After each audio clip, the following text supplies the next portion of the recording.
부동산 브리핑입니다. 정부가 종합부동산세 비거주 1주택자의 실거주 인정 방식을 네거티브 방식으로 전환해 대폭 완화하는 방안을 검토하고 있는 것으로 파악됐습니다. 당초 취약, 전근, 질병 등 예외 사유를 열거해 인정하는 방식에서 벗어나 원칙적으로 실거주로 인정하되 특정 사유만 제외하는 방식입니다.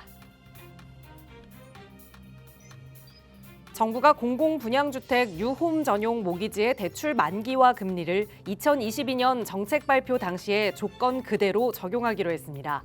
이에 따라 입주자 모집을 마친 모든 유홈 물량에 만기 최장 40년, 연 1.9%에서 3% 고정금리의 전용 대출이 적용될 예정입니다. 성남시가 원도심 일대 재개발 사업의 임대주택 비율을 현행 12%에서 10%로 조정하는 방안을 추진한다고 밝혔습니다. 다만 임대주택은 주거 약자에게 공급되는 만큼 감소 물량에 대한 보완 방안이 필요하다는 목소리가 제기되고 있습니다.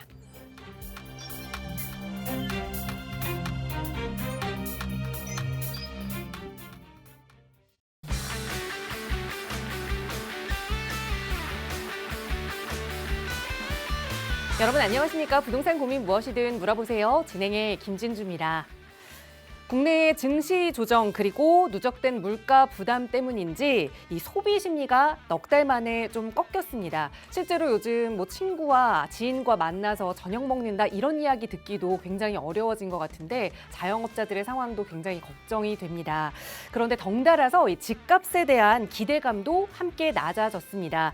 향후 집값이 오를 것으로 보는 그 매수 심리도 약간 줄어들게 된 건데요. 5달 만에 처음으로 그 심리는 하락했다고 합니다. 집값 상승의 기대감이 살짝 멈추고 있는 건지 아니면 시장의 분위기가 바뀌고 있는 건지 궁금하시다면 오늘도 이 시간 함께 하시면서 여러분의 부동산 투자 전략 점검해 보시기 바랍니다. 언제나 저희가 드리는 정보에 대해서 조금 더 자세한 상담 필요하시거나 또 여러분이 고민 해결하고 싶으시다면 나가고 있는 번호로 문의 주세요.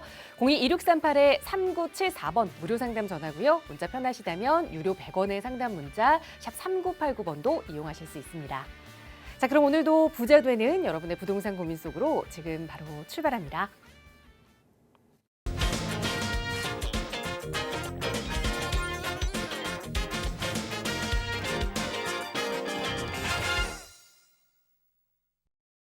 네, 아직도 30도가 넘는 낮 기온이네요. 그렇지만 또 여러분의 마음속만큼은 시원해질 수 있도록 고민 확실하게 해결해 드릴게요. 함께해 주신 전문가 소개해 드리겠습니다. 주식회사 드림부동산투자연구소 정창래 대표 나오셨어요. 대표님 어서 오세요. 예, 안녕하십니까? 자, 최근에 보면 이제 그 정부에서요.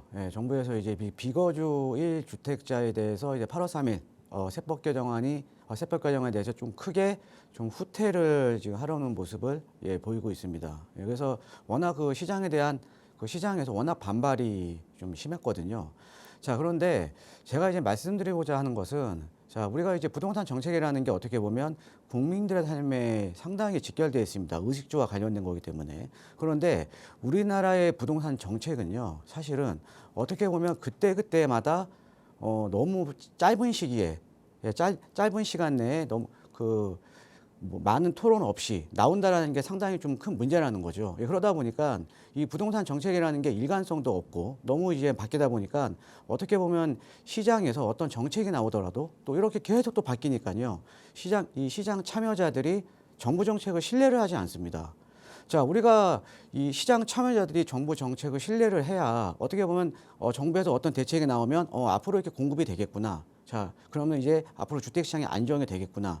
이런 식으로 어떻게 보면 이 시장이 흘러가야 되는데 어떤 대책이 나오면 시장이 어떻게 보면 정부 정책을 신뢰를 하지 않으니까 대려 부작용이 나기도 하고요. 그다음에 뭐 최근에 보면 전월세 가격이 급등도 하고 그다음에 중화급지가 일제히 상승을 하기도 하고요. 이런 어떻게 보면 정책에 있어서 연속성이 없기 때문에 상당히 어떻게 보면 이 시장 참여자 입장에서는 참 어려운 지금 이제 상황입니다. 그래서 저는 개인적으로 이 부동산 정책이라는 게 국민들의 삶에 정말로 직결되어 있기 때문에 좀 이 어떤 정책이 나오더라도 꼭 우리가 어떻게 보면은 서민들의 주거 안정이냐 아니면은 이제 뭐 어떻게 보면 그 이제 주택 가격에 대한 하락이냐 이 정책적인 방향성도 상당히 안 보이거든요. 그래서 앞으로 나올 부동산 정책은요 좀 좀 논의 끝에, 수많은 논의 끝에 좀 나왔으면 하는 게 제 바람입니다. 자, 매주 수요일마다 우리 시청자 여러분께서 고민하고 계시는 부동산 고민 상담, 예, 항상 해결해 드리고 있는데요. 자, 부동산에 대한 고민, 뭐 다양하죠. 예, 매도 매수에 대한 고민, 또 최근에 보면 또 세법 개정안이 나오면서, 예, 그 다음에 또 8.13 주택공급 확대 방안이 나오면서 내가 가지고 있는 부동산에 대한 전망이라던가 아니면 전략, 예, 많은 고민들이 있으실 겁니다. 자, 부동산 고민, 예, 혼자서 고민하지 마시고요. 지금 전화해 주시면 제가 실시간으로 상담과 답변 해 드릴 테니까요. 많은 전화 참여 부탁드리겠습니다. 네, 정말 다른 정책과는 다르게 이 부동산 정책은 한 정권에서 20번이 넘는 정책이 나오기도 하고 너무나 빠른 정책이 계속해서 나오는 것 같습니다. 그러다 보니 국민들이 그 경험을 통해서 신뢰도를 잃고 그냥 기다리면 된다, 손 놓고 지나가길 기다리자 이렇게 말씀하시는 분들도 많이 계시는데 그러지 않도록 또 올바른 정책들이 많이 나왔으면 좋겠고 그런 정책들의 흐름들도 저희 방송 통해서 하나하나 짚어드리고 있으니까요. 늘 이 시간 함께 하시면서 내 자산 안전하게 지킬 수 있는 방법 함께 고민해 보시기 바랍니다. 저희 나가고 있는 무료 상담 전화로도 그런 고민들 함께 나누고 있고요. 내 자산 더 확실하게 지킬 수 있는 여러 가지 투자 전략들 이야기 나눠보실 수 있는 무료 세미나 시간도 준비하고 있습니다. 특히나 요즘 이 아파트 가격이 많이 급등하면서 좀 소외감 느낀다, 포모 온다 하시는 분들 많이 계시죠. 그런 분들께 도움이 될 수 있는 자리일 텐데요. 바로 내일 진행 예정입니다. 소개 부탁드려요, 대표님. 자, 우리 시청자 여러분들도 이제 작년에 6.27 대책을 아마 기억하실 겁니다. 자, 6.27 대책이 뭐냐면요. 자, 최초로 이제 대출에 대한 규제가 나왔던 대책이거든요. 그러니까 주택은 6억 이하로 아파트 담보대출이 가능하다라는 게 이게 6.27 대책이 이제 6.27 이제 대책이었는데. 자, 우리 시청자 여러분들 지금 이제 결과론적으로 6.27 대책 이후에 이제 그 주담대 대출이 6억까지만 가능하다 보니까 6억까지 대출을 받아서 주택을 살 수 있는 중하급지, 중저가 아파트의 가격들이 급등을 했습니다. 많은 분들이 아마 다 알고 계실 거예요. 자, 그럼 이번에 나온 8.13 이제 대책을 보면요. 이 주택 공급 이제 정상화 방안을 보면 자, 그 청년들을 위한 보금자리론 4억짜리, 예, 그 다음에 신혼부부를 위한 이제 정책 모기지론 6억 이하 이렇게 해서 좀 많은 부분들이 또 완화가 되게 됩니다. 그래서 또 이런 또 청년들을 위한 또 보금자리론이나 아니면 신혼부부 이제 정책 모기지론은 어떻게 보면 DSR 적용도 안 받기 때문에 그냥 주택 가격의 그러니까 LTV 70%가 가능하거든요. 자, 그러면 당연히 우리가 6.27 대책으로 이제 보셨듯이 6억 이하 대출을 하니까 중저가 아파트가 올랐죠. 자, 그러면 4억, 6억이라는 어떻게 보면 주담대 갭을 씌우게 되면요. 주담대 갭을 씌우게 되면 그 아래에 어떻게 보면은 또 해당하는 주택들이 오를 수밖에 없습니다. 자, 그러면 당연히 6억 이하의 빌라들도 일제히 앞으로는 상승할 가능성이 상당히 높다라는 거죠. 자, 그래서 이번 주 세미나에서는요. 자, 8.13 대책 때 나온 이제 청년 보금자리론, 그 다음에 이제 신혼부부 이제 정책 모기지론 등을 이용해서 우리가 6억 이하의 빌라를 살 수 있는 지역들, 아니면 4억 이하의 빌라를 살 수 있는 지역들을 중심으로 해서 제가 이제 그 세미나를 자세하게 할 예정에 있으니까 이렇게 세미나에 관심 있으신 분들은 많은 참석 부탁드리겠습니다. 네, 바로 내일 함께 하실 수 있는 자리가 조금 마련되어 있으니까요. 선착순으로 함께 하실 수 있습니다. 나가고 있는 번호 02-2638-3974번 무료 전화로 문의 주세요. 자세하게 안내 도움 드릴 거고요. 자, 오늘도 방송 시간 통해서도 여러분의 고민 살펴봐야겠죠. 첫 번째 시청자분 전화 연결하겠습니다. 여보세요? 여보세요? 안녕하세요. 반갑습니다. 네, 안녕하세요. 반갑습니다. 네, 시청자님 오늘 어떤 부동산 고민 가지고 계실까요? 네, 저희 부모님이 신내동에 거주하셔서 네. 근처에 있는 상봉동 태영 대시양 25평 네. 그 4억 3천의 전세로 거주 중에 있거든요. 네. 그런데 이제 다른 지역은 집값이 많이 오른 것 같은데 지금 살고 있는 지역은 아직 오르지가 않아서 네. 그래서 대출을 받아서 살고 있는 이 아파트를 매입을 할까 하는데 네. 그 7억 정도면 부모님 도움 조금 받고 매수가 가능할 것 같거든요. 네. 그런데 이걸 매수해도 괜찮을지 여쭤보고 싶습니다. 알겠습니다. 연락 잘 주셨어요. 그러니까 부모님 근처에서 좀 거주하시기 위해서 상봉동 태영 대시양 아파트 현재는 전세를 거주하고 계시는데 그래도 다른 데에 비해서 가격이 안 올라서 이걸 지금 내 집 마련해도 되는 건지 한번 살펴볼게요. 대표님과 인사 나눠보세요. 네, 안녕하세요. 반갑습니다, 시청자님. 네, 안녕하세요, 전문가님. 거기 자녀 계획 때문에 이제 근처에 계시나 봐요. 아, 네네, 예. 맞습니다. 예. 일단은 뭐 결론부터 말씀드리면요. 네, 그냥 만약에 나는 이게 투자가 관심이 없고 네. 예, 그냥 나 실거주로 그냥 편하게 살고 싶다. 네. 예, 라고 하시면요. 매수하시고요. 네, 근데 내가 거주도 하고 또 투자도 좀 가능한데 하고 싶다. 네. 라고 하면 예, 매수하시면 안 됩니다. 아, 그래요? 아까 우리 그 시청자님께서 말씀하신 것 중에 어떤 내용을 말씀하셨냐면요. 다른 지역은 많이 올랐는데 예, 우리 동네는 지금 안 오른 거죠. 그렇죠? 네네. 예, 그런데 최근에 서울에 거의 대부분의 중급지, 하급지, 그러니까 중저가 아파트들 일제히 다 급등을 했거든요. 네. 자, 그런데 일제히 다 급등을 했음에도 불구하고 지금 이제 거주하고 계시는 이제 상봉동의 태영대 시장은 가격이 안 올랐어요. 그죠? 예. 네. 그럼 이유가 있을 거 아닙니까? 그죠? 예. 네네. 제가 그거를 한번 설명을 해드릴게요. 예. 네. 자, 첫 번째 제가 설명드리면 최근에 중저가 아파트들이 일제히 오른 이유, 예, 중저가 아파트들이 일제히 오른 이유는요. 예, 그냥 간단하게 보면 그냥 정책이 실패한 거죠. 예, 정책이. 아, 자, 네. 아까 제가 설명드렸듯이 자, 그 대출 규제가 들어가다 보니까 예, 대출 규제가 들어가다 보니까는 우리가 이제 주담대 대출 같은 경우는 15억 이하 같은 경우는 6억밖에 안 되잖아요. 그죠? 네. 예, 요건 아시나요, 혹시? 네네. 예. 자, 6억밖에 안 되다 보니까 6억을 대출 받아서 살 수 있는 중저가 아파트가 몰려 있는 지역으로 수요가 유입이 되겠죠. 그렇죠? 네. 예. 그러니까 이제 중저가 아파트를 이제 매수할 수밖에 없는 상황이 된 거죠. 예. 자, 그런데 보통 이게 또 하나가 뭐가 있냐면요. 또 하나가 자, 또 그 이제 6.27 대책 때 이제 그 대출 규제 들어오고 나서 또 10월 15일 날 서울 전 지역이 토지 거래 허가로 묶였습니다. 예, 그러니까 규제 지역이 다 전체적으로 확대가 된 거죠. 그럼 토지거래 허가 구역이면 내가 주택을 매입하려면 일반적으로는 뭐예요? 실거주 목적만 가능하죠. 그죠? 네네. 예, 실거주 목적만 가능해지다 보니까 실거주 의무를 강화시키다 보니까 만약에 집을 갖고 계시는 분들도 내가 전세 주고 계시는 분들도 매도하기 위해서는 내가 여기에 거주를 해야 될 거 아니에요. 그죠? 예, 예. 예, 거주를 해야 되니까 거기 살고 계시는 만약에 뭐 전세라든가 월세로 살고 계시는 임차인을 내보내고 예, 본인이 직접 이제 거주 쪽으로 들어가야 될 거 아닙니까? 네. 그죠? 자, 그러면 자, 그러다 보니까 이제 전월세 수요는 늘어나는데 그러니까 나오시는 분들이 많으니까 전월세 수요는 늘어나는데 지금 전월세 공급은 줄어드는 거죠. 그렇죠? 네. 예, 그러니까 지금 임대가가 급등을 한 거예요. 임대가가 급등을 하는데 자, 그러니까 첫 번째 대출 규제 때문에 수요들은 중저가 아파트 쪽으로 몰려들 수밖에 없고 그다음에 이 실거주 의무를 강화시키니까 임대 가격, 그러니까 전세라든가 월세가 이제 급등을 해버렸다라는 거죠. 그런데 우리가 일반적으로 강남에 비해서 강북시장 같은 경우에는 매매보다는 임대 시장이 상당히 활성화되었던 시장입니다. 임대 시장이. 예, 그러다 보니까 임대 시장이 활성화된 강북 지역 같은 경우가 전월세 가격이 급등을 하니까 이분들도 전세 월세도 구하기도 어렵고 하다 보니까 차라리 대출 받아서 그냥 중저가 아파트를 매수를 하시는 거예요. 그죠? 네. 자, 그러다 보니까 지금 서울의 웬만한 지역에 중저가 아파트들 몰려 있는 지역들 대부분이 40~50%다 올랐습니다. 지난 네. 1년 동안. 예. 맞아요. 다 올랐거든요. 네. 자, 그럼에도 불구하고 여기만 안 올랐네요. 그죠? 네. 근데 여기 상봉동 같은 경우는 지금 앞에 망우역도 있고 앞으로 여기 GTX도 들어오고 그다음에 중요한 게 이 신내동 이 상봉동 주변 지역이 요 일대가요. 요 일대가 이 아파트로서 주거벨트도 아주 잘 형성돼 있거든요. 그죠? 네. 예, 그다음에 옆에 뭐 초등학교도 있고 중학교도 있고 고등학교도 있고 참 살기가 좋은 동네예요. 제가 봤을 때는. 예, 그다음에 옆에 뒤에 또 봉화산도 있고 그다음에 그러니까 이제 주거 쾌적성도 상당히 높은 지역인데 다른 지역은 많이 올랐는데 여기는 별로 지금 안 올랐다는 얘기죠. 그죠? 예. 자, 그러면 안 오른 이유가 뭐냐면요. 자, 이거예요.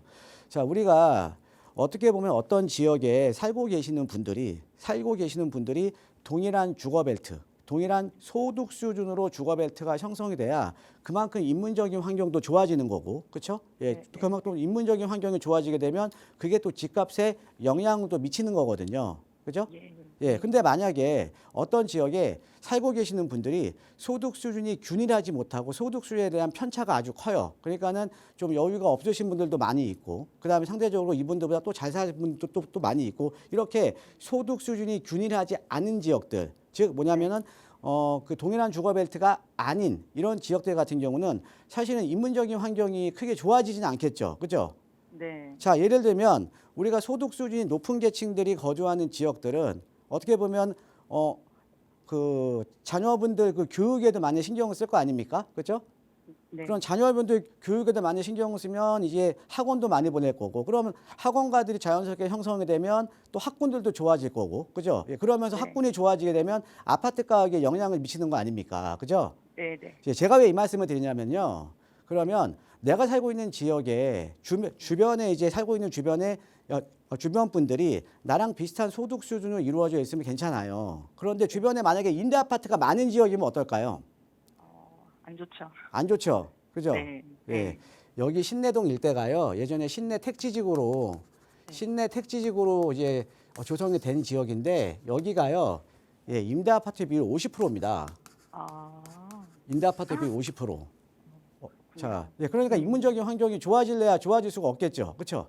네, 네. 예, 그러니까 아파트로서 주거벨트 잘 형성이 되어 있고 초중고도 있고 하는데 중요한 거는 이제 임대 아파트 비율이 너무 높다라는 거죠. 아, 예, 그러니까 가격이 오르지 못하는 이유는 여기에 있는 거예요. 네. 예, 그러니까 예를 들어 우리가 하나 또 지역을 예를 들면 우리가 강서 쪽에 마곡지구는 가격이 엄청나게 올랐거든요. 네. 예, 그런데 그 바로 옆에 등촌동이라는 지역은 거기도 임대 아파트 비율이 높거든요. 네. 예, 거기는 별로 또 안 올랐어요.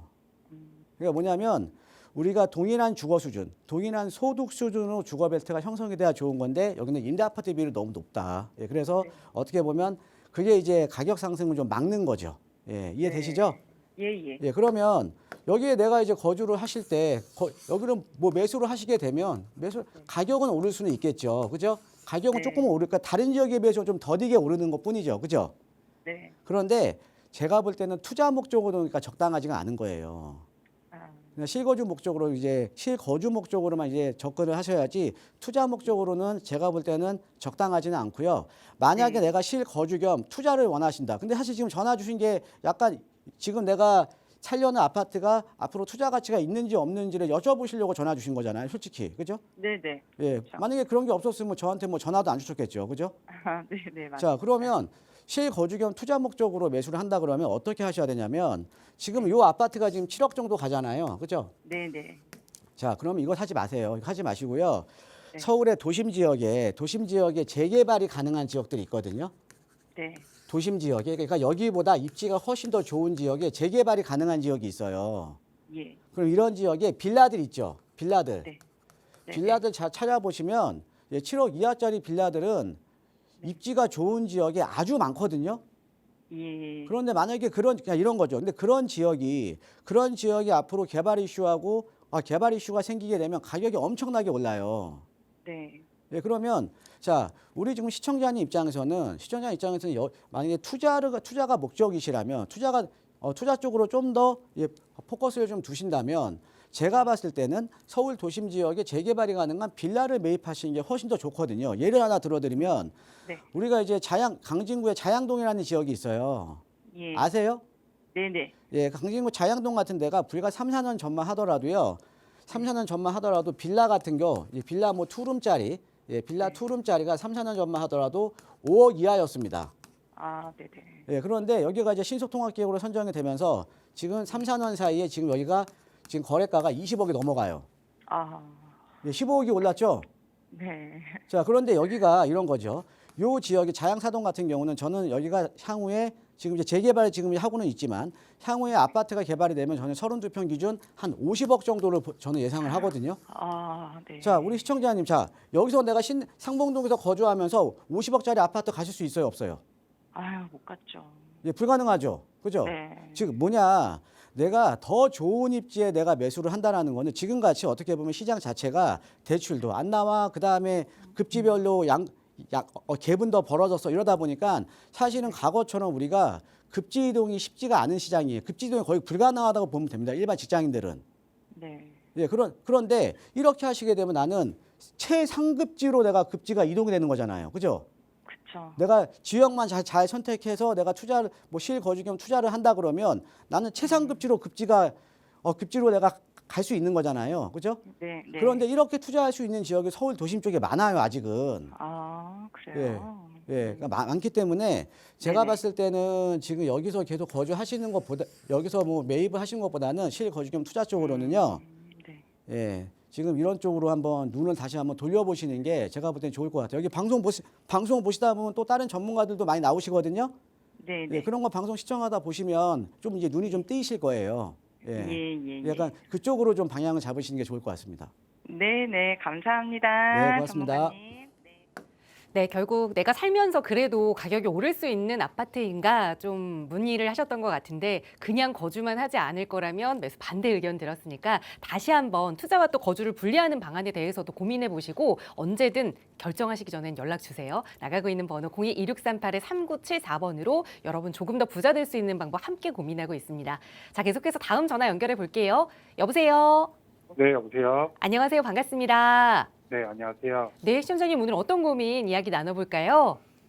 광진구 투자 쪽으로 지금 보고 있는데 네, 작년에 친구가 여기 지금 대표님 하는 방송을 보고 네, 능동에 있는 빌라를 매입했다고 이야기를 들었어요. 네. 푸른 빌라를 샀고 매매가는 4억 5천에 음. 전세 2억 9천. 음. 갭 투자로 말씀드리면 1억 6천 네. 정도를 투자했다고 얘기를 들었고요. 네, 친구가 하자고 했는데 제가 그때 좀 못했어요. 못하게 네. 됐고 하다 보니까는 제가 이제 광진구 쪽으로 네, 재개발이 이제 지정이 됐다고 해서 네. 지금 여유 자금 한 2억 정도 있는데 음. 능동은 너무 많이 올라서 지금 투자하기가 좀 힘들 것 같고 네. 투자 2억 정도로 투자할 만한 괜찮은 곳이 어디 있는지 광진구 내 어디 쪽인 괜찮을지 네. 궁금해가지고요. 연락 잘 주셨습니다. 그 1년 네. 전보다 내가 가지고 있는 자금은 5천만 원이나 더 많은데 그 지역에는 투자를 할 수 없게 돼서 네. 그래도 또 이제 광진구에 대한 미련이 남아서 어떻게 하면 좋을지 대표님과 계획 세워볼게요. 인사 나눠보세요. 예, 안녕하세요. 네. 반갑습니다, 시청자님. 네, 안녕하세요. 예, 제가 작년쯤에 이제 작년이나 또 올해까지도 제가 이제 능동이나 이쪽을 좀 이제 방송을 할 때 제가 좀 추천을 해드린 지역이거든요. 예. 네네. 그런데 여기가요, 아마 네. 지난주일 거예요. 지난주에 네. 여기가 이 두 지역이 개발행위 허가 제한 지역으로 묶였습니다. 예, 개발행위 허가 제한. 그러니까 이 개발행위 허가 제한은 뭐냐면 보통 네. 이제 재개발을 앞두고요. 예, 재개발을 하기 전에 재개발을 하기 전에 이제 뭐 지분 쪼개기라던가 이런 신축 행위를 금지하는 거예요. 네. 예, 그러니까 개발행위 허가 제한으로 묶였다라는 거는 조만간 이제 재개발이 이제 시작이 되는구나. 예, 이렇게 좀 이해를 하시면 되거든요. 네. 예, 근데 여기가 작년까지만 하더라도 정말 한 1억 중반대면 투자가 가능했던 지역인데 네. 지금 네. 거의 투자 금액이 4억대예요. 그러니까 투자 금액이 상당히 많이 올랐다라는 거죠. 그죠? 네.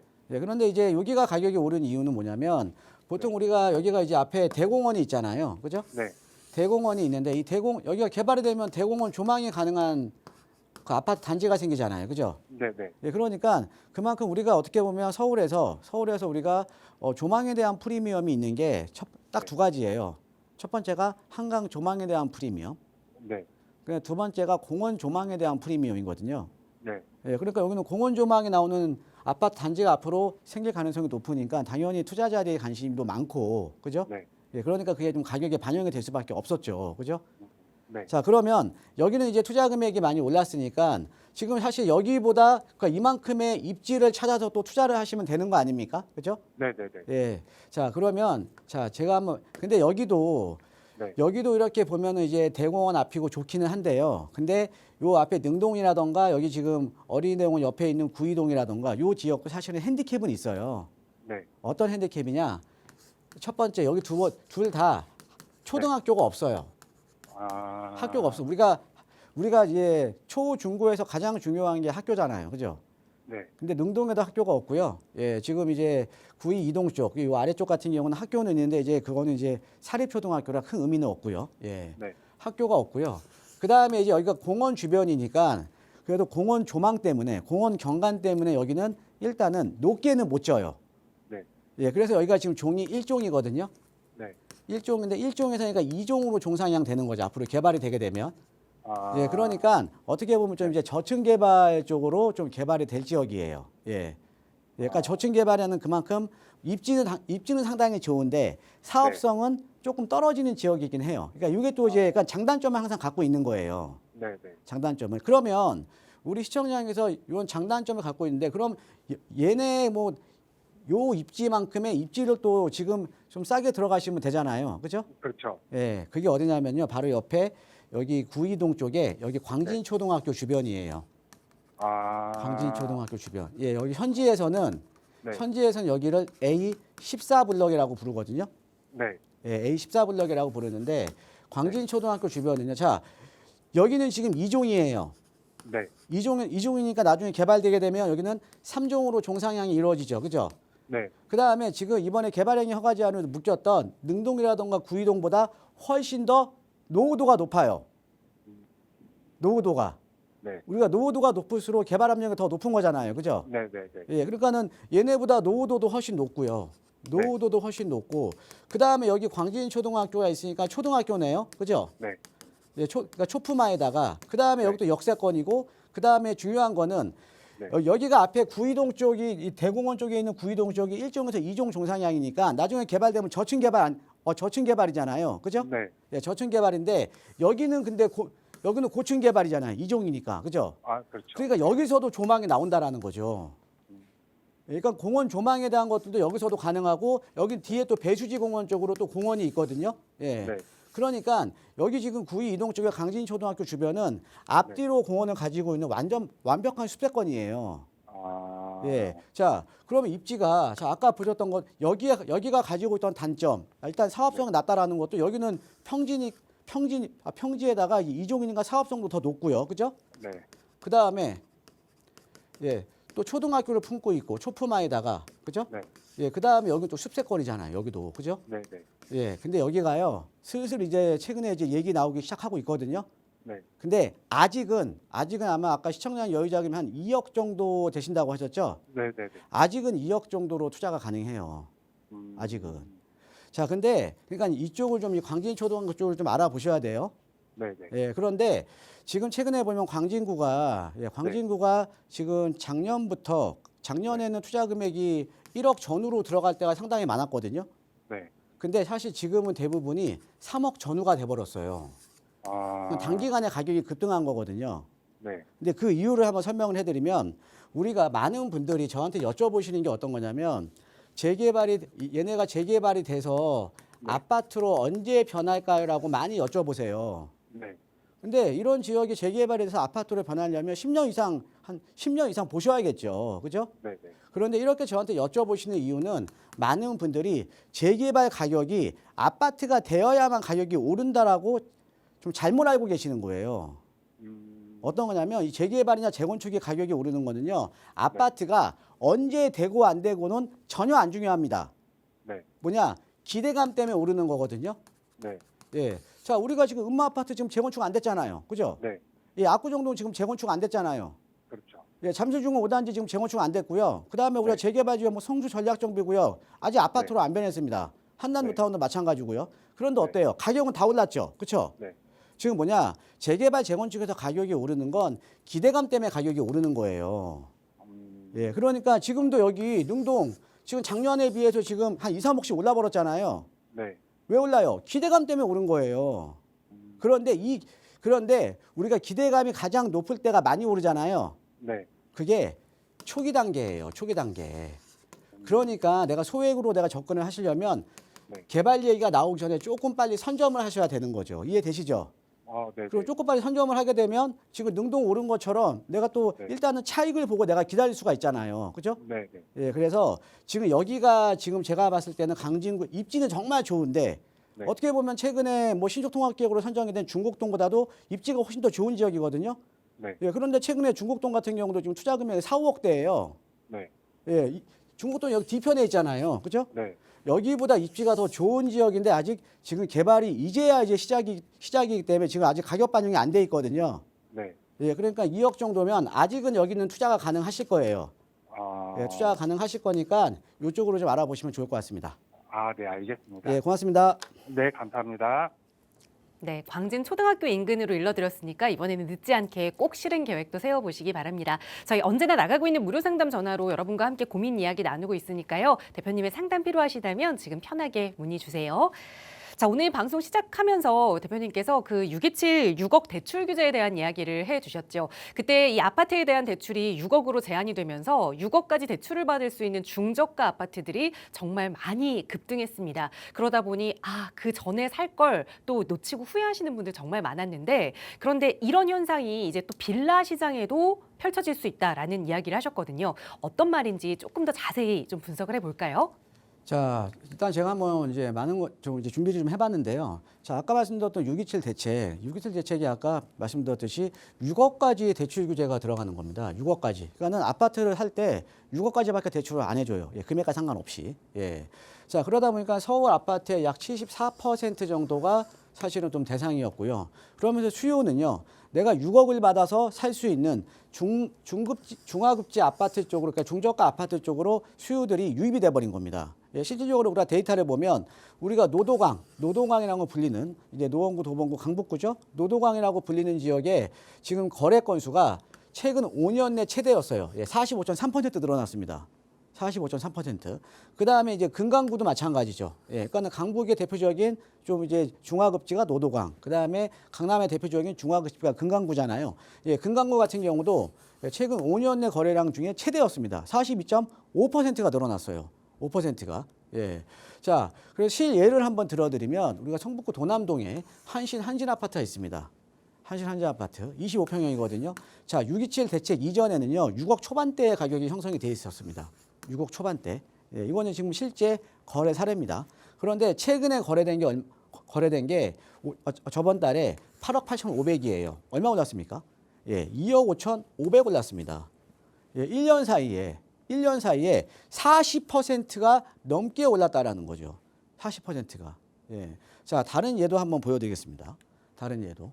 자, 6.27 대책 이후에 노량진에 신동아 리버파크 있습니다. 제가 이 아파트도 한 2, 3년 전부터 제가 특히나 신혼부부들한테 제가 많이 추천을 해드렸던 이런 아파트거든요. 예, 가격 상승 여력이 좀 많이 남아 있었던. 예, 그런데 6.27 대책 이전에요, 25년 6월 달에 14층이 지금 거래가 됐네요. 얘가 한 11억 정도의 거래가 됐습니다. 10억 9,700.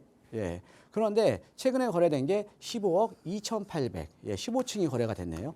예, 얼마 올랐습니까? 4억 3천 정도가 올랐습니다. 대략 40% 정도가 올랐어요. 40% 정도가. 그러니까 어떤 의미냐면 많은 분들이 이렇게 데이터를 안 보여드리면 몰라요. 이 시세를 알아보지를 않으시니까. 그러니까 뭐가 그만큼 올랐겠냐. 2, 3억이 오른 데가 어딨냐. 이렇게 여쭤보시는 분들이 있거든요. 그런데 직접 시장에 나가보시면 어마어마하게 올랐습니다. 예, 특히나 지금 이게 가장 우려가 되는 게 지금 이렇게 어떻게 보면 서민들이 어떻게 보면 시드머니를 조금 있더라도 대출을 받아서 매수할 수 있는 이런 중저가 아파트들이 일제히 급등을 하면서 사실은 주택 매입에 대한 내 집 마련에 대한 허들이 지금 너무 높아진 겁니다. 그것도 단 1년 사이에. 1년 사이에. 예. 자, 그러면 이제 우리가 이제 이번에 나온 이 813 대책에 보면 우리가 비아파트 같은 경우에 좀 대출이 나올 겁니다. 대출이. 자, 어떤 대출이 나오냐? 아까 제가 말씀드렸듯이 청년 미래 보금자리론이 나오게 됩니다. 예, 27년 1월 달에 시행 예정이고요. 얘는 대상이 어떤 거냐? 4억 이하 비아파트. 예, 비아파트라는 건 대표적으로 빌라라든가 오피스텔이 대표적이죠. 그렇죠? 예, 그다음에 생애 최초 만 39세 이하의 청년을 위해서 나온 거고요. 예, 그다음에 LTV. 예, LTV 최대 80%까지 나옵니다. 그러니까 소득과 무관하게 80%까지 나오니까 4억이면 3억 2천까지 대출이 나오겠죠. 그럼 내 돈이 7, 8천 있으신 분들은 내 돈 7, 8천 있으면 시드머니가 7, 8천 정도 있으면 4억 이하 비아파트 매입이 가능하다라는 거죠. 정책 무기지론 이용해서. 그렇죠? 예. 자, 그래서 월세 내는 것보다 차라리 내가 비아파트라도 내 집 마련해서 내 자가를 마련하는 게 훨씬 이득이겠죠. 예, 그래서 나온 대출이 바로 청년 미래 보금자리론입니다. 자, 그 다음에 이제 신혼부부 보금자리론이 조금 이제 완화가 됐어요. 어떻게 완화가 됐냐? 부부 합산 연소득이 합쳐지면은 6억 이하짜리를 못 샀거든요. 예, 대상은 이겁니다. 얘는 26년 10월부터 시행될 거고 얘는 6억 이하 주택의 대상이에요. 그러니까 아파트도 포함입니다. 아파트도. 예. 자, 부부 합산 어떻게 변하나? 예전에는 연소득 합산이었는데 연소득 합산이었는데 이번에 줄어들었습니다. 부부 합산 8,500만 원 아니면 1인 소득도 가능합니다. 1인 소득이 7천만 원 이하면 6억짜리 신혼부부 보금자리론 정책 모기지론을 내가 빌릴 수가 있다라는 거죠. 예. 자, 그래서 대상은 이제 혼인신고 7년 이내 이제 신혼 부부고요. 자, 그래서 요 두 상품 다 어떤 상품이냐면 DSR, 그러니까 소득 안 봅니다. 예, 소득 안 보고 대출 한도 규제에도 지금 빠져 있습니다. 예, 그러니까 얘네들은 원하시는 분들은 요건만 맞으면 대출이 나온다라는 거죠. 그렇죠? 예, 대출 한도하고도 상관이 없으니까. 예, 그렇죠? 예. 자, 그러면 많은 분들이 이거를 이용해서 주택을 매입하려고 하시겠죠. 자, 그런데 우리가 아까 봤던 신혼부부 보금자리론도 보면 6억 이하 아파트는요, 사실은 서울에 없어요. 최근에 보면 서울 아파트 거래량 중에 6억 이하 비중이 22.9%밖에 안 되고요. 그다음에 이 22.9%마저 절반 이상이 외곽의 4개구입니다. 예, 그러니까 노원, 도봉, 강북, 금천에 집중돼 있고요. 자, 그다음에 우리가 서울 도심의 25개 자치구 중에 아파트 평균가 기준으로 6억 이하는요, 없어. 예, 우리가 아파트 가격이 평균 가격이 가장 낮은 도봉구 같은 경우도 6억 2천이거든요. 6억 2천. 왜? 최근에 아파트 서울의 중개값이 너무 많이 올랐습니다. 그러니까 2017년도와 비교해 보면 서울의 중개값이 5억 9천에서 지금 12억 6천. 그냥 더블 친 거예요. 더블 쳤습니다. 자, 그러면 우리가 신혼부부 보금자리론을 이용해서 6억짜리 아파트 없다라고 보시면 돼요. 만약에 있어도 6억짜리 아파트는 투자 가치가 없는 주택으로 보시면 됩니다. 없는 주택으로. 그렇죠? 입지가 안 좋은 지역에 있겠죠. 뭐 나홀로 아파트라든가. 그렇죠? 예. 자, 그러면 여러분들 어떻게 생각하셔야 되냐면요. 자, 아까 아파트 말씀드렸잖아요. 6.27 대출 규제 이후에 중저가 아파트들이 일제히 급등을 해버렸습니다. 그죠? 예. 여러분들 지금 다 결과가 나왔잖아요. 그죠? 눈으로 다 확인하셨잖아요. 그죠? 자, 그러면 이제는 앞으로 4억 6억짜리 이제 아까 청년 미래 보금자리론이라던가 아니면 신혼부부 이제 그 정책 모기지론이라던가 4억 6억짜리 정책 자금 대출이 나오게 되면 6억 이하 아파트 없어요. 없죠? 그럼 이분들 뭐 사겠습니까? 6억 이하 재개발이 가능한 빌라 사지 않겠어요? 그죠? 예.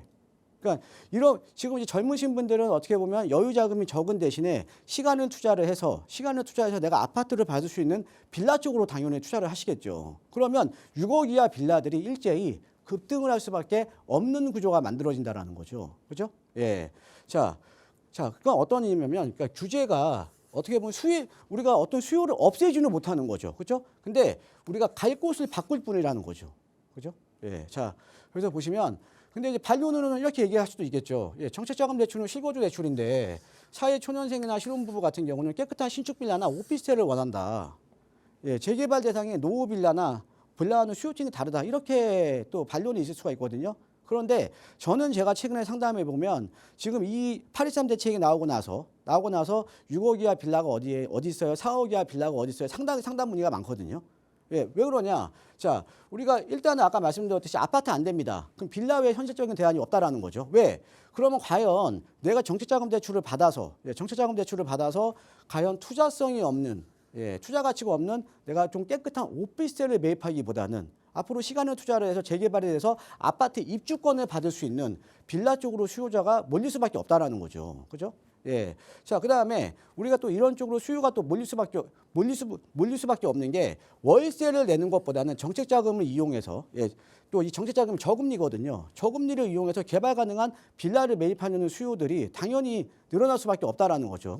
내가 그러면 월세로 80만 원 내는 것보다 좀 더 보태서 주담대 대출 받아서 주담대 대출 이자를 100만 원 내더라도 개발 가능한 지역에 빌라를 매입하면 내가 나중에 아파트 입주권을 받을 수가 있잖아요. 그러니까 그런 쪽으로 투자자들이 늘어날 수밖에 없다라는 거죠. 근데 여기에 플러스 8.23 대책에 보면 신축 소형 6억 이하 주택수 제외라는 세제 혜택이 2018년 12월, 그러니까 원래 2017년 12월 말까지였는데 2028년 12월 말로 지금 연장이 됐습니다.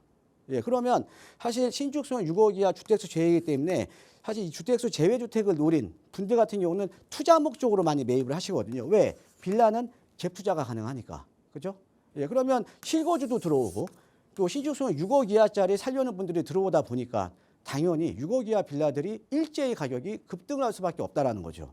그죠? 예.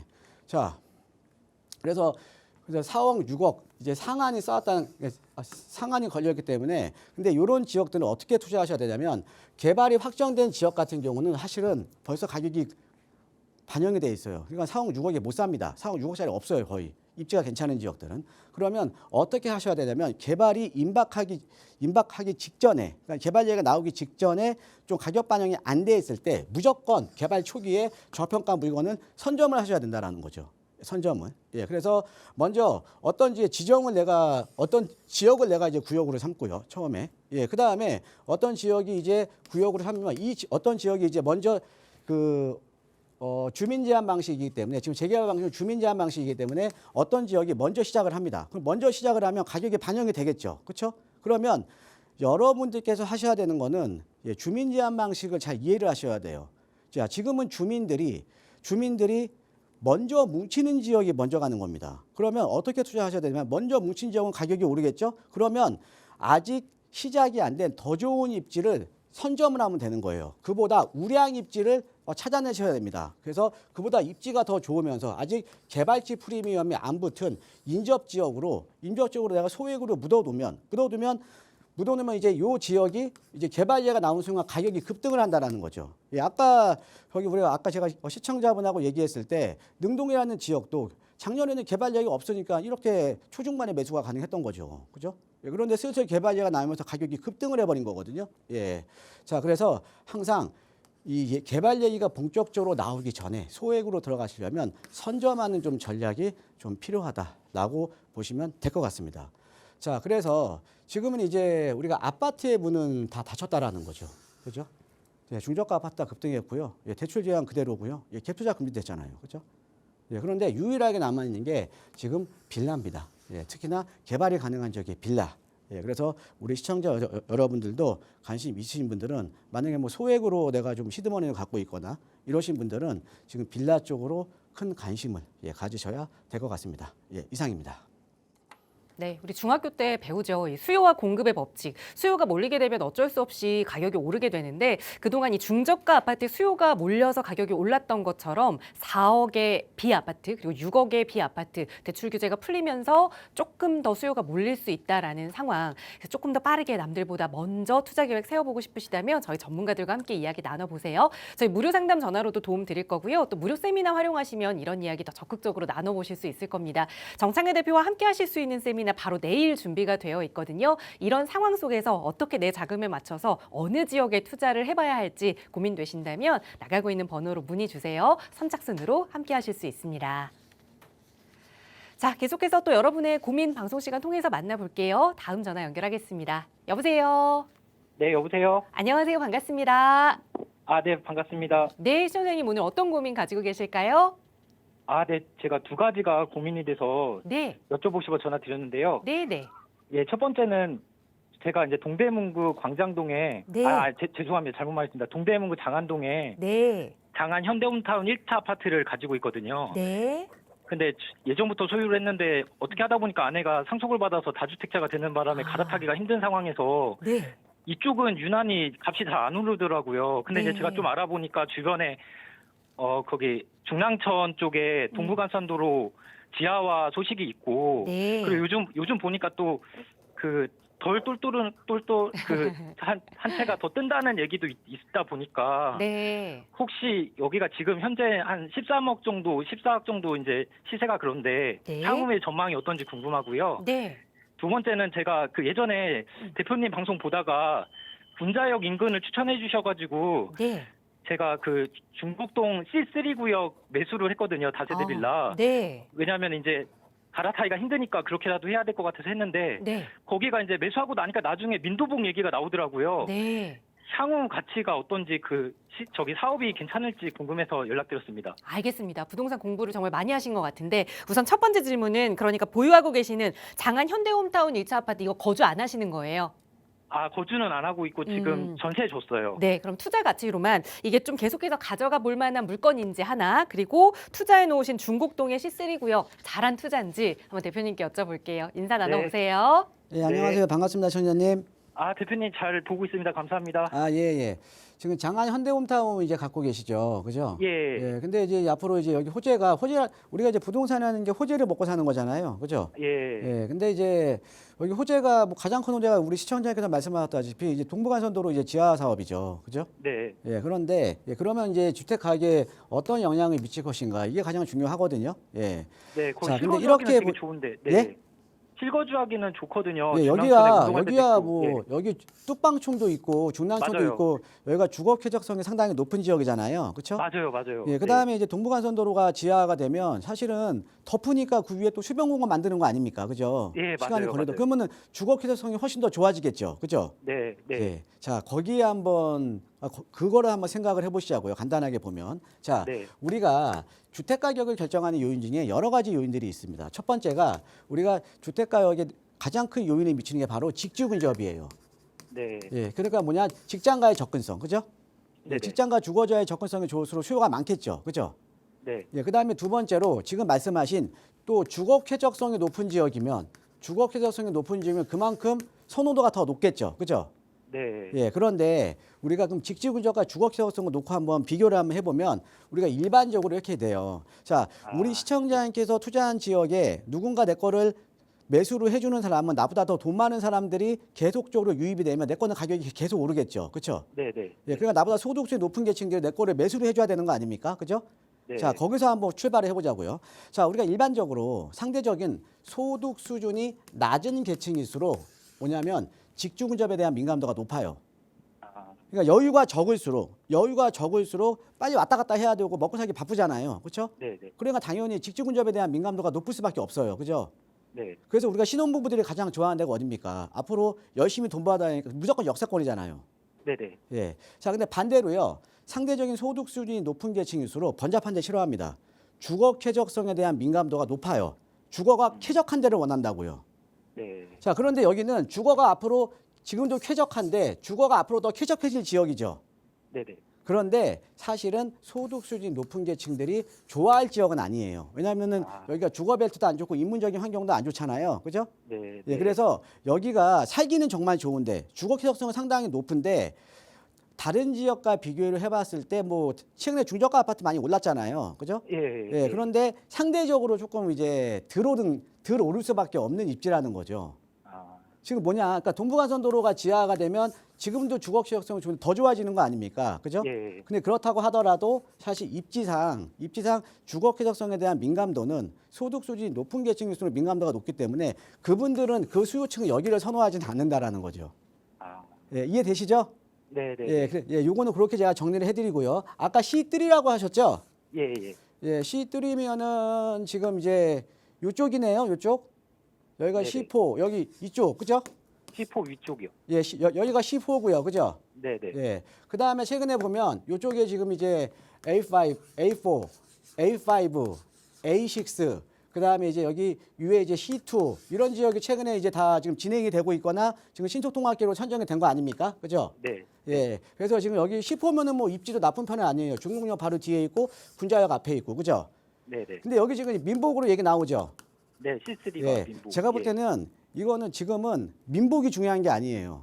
아, 예, 일단은 여기도 개발 압력이 상당히 높은 지역이거든요. 그런데 네. 우리가 지금 아마 근데 지금 민복으로 추진을 하고 있는데 얘기는 별로 안 나올 거예요. 막 본격적인 막 그런 건 없을 거예요. 네. 예, 근데 그러니까 여기서도 보면 우리가 항상 그 지역에서도 우선순위가 있거든요. 네. 이 지역의 우선순위 일단은 지금 중랑천 변이에요. 그죠? 그러니까 여기가 지금 빠른 거 아닙니까? 그죠? 네. 그러면서 이제 이쪽으로 옮겨가겠죠. 그죠?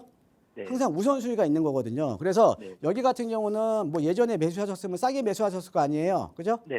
그다음에 여기는 꼭 민복으로 안 가도 됩니다. 여기 같은 경우는 30년, 제가 알기로는 30년 정도 60%가 넘어가는 지역이기 때문에 똑같은 신속으로도 가능하거든요. 아, 그러니까 민복이냐 신속 통합 계획이냐 가 중요한 게 아니라 어차피 여기는 개발을 할 수밖에 없는 지역이에요. 왜? 노후도가 네. 꽉 차 있는 지역이니까. 그죠? 네. 예, 그런데 여기에서도 우선순위가 있다라는 거죠. 우선순위가 있다 보니까 가격 반영 된 거. 그래도 여기도 지금 가격이 올랐잖아요. 지금 예, C3도요. 그죠? 네. 예, 그러니까는 여기도 먼저 가는 지역이 있고 이제 늦게 가는 지역이 있을 뿐이지 여기도 충분히 개발이 될 만한 지역이니까 제가 볼 때는 정말로 초기에 선점을 잘하신 것 같아요. 아, 감사합니다. 예. 추천해 주셔가지고 했습니다. 아, 제 방송 보시고 가셨나 봐요. 예, 그때 전화도 아. 한번 드렸는데 예. 바쁘다고 오래 통화는 못했고 제가 그때 잘 몰라서 대지집은 그러셨어요? 5평 이하도 매수해도 예. 되냐고 여쭤봤는데 가능하다고 하셔가지고 예, 축하드립니다. 앞으로 감사합니다. 좀 기다리시면 좋은 결과 있으실 겁니다. 감사합니다. 예, 네. 고맙습니다. 네, 중곡동의 그 투자 물건은 계속해서 마음 편하게 가져가셔도 좋겠고 오히려 아파트에 대한 매도를 한번 고민해 보시기 바랍니다. 자, 언제든 더 상담 필요하시다면 저희 나가고 있는 번호는 방송 이후에도 열어둘 테니까 언제든 편하게 문의 주시고요. 내일 대표님과 함께하는 무료 세미나도 준비되어 있습니다. 세미나 안내 필요하셔도 문의 주세요. 아울러 저희 프로그램은 여러분께 보다 다양한 정보 제공하기 위해 마련되고 있습니다. 해당 부동산의 가치나 매물 가격의 상승 하락을 보장하지는 않는다는 점 유의해 주시기 바랍니다. 저희는 잠시 후 2부에서 다시 돌아올게요. 많은 시청 부탁드립니다. 고맙습니다.